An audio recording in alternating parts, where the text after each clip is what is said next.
乡亲大家平安，今仔日是新历的1月17，旧历的12月23，礼拜五。新闻的头一条来看，国军高阶干部进任报答受戒的典礼，早起伫总统府举行，总统蔡英文亲身来主持。其中有一个将军特别受到注目，就是晋升为副参谋总长执行官的上将徐延波，伊是国军第一个原住民的上将，这个学历经历拢真丰富。恭请总统受接。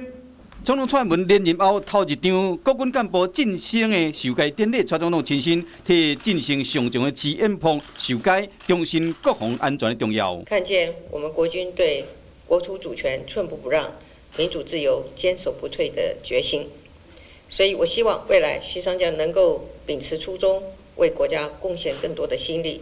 参谋总长11名殉职了后，由海军司令黄曙光接任。报答典礼上，蔡总统嘛表达关心。新的任司令伫掌成后，海军司令黄曙光接参谋总长的职务。原来副参谋总长执行官刘志斌同时接任海军司令。新升起来做上将的徐延波嘛接任副参谋总长执行官，伊嘛是国军头一位原住民的上将，学经历拢真丰富。这次拔擢进任，就是肯定徐上将在职务上的卓越表现，以及他对国军的贡献。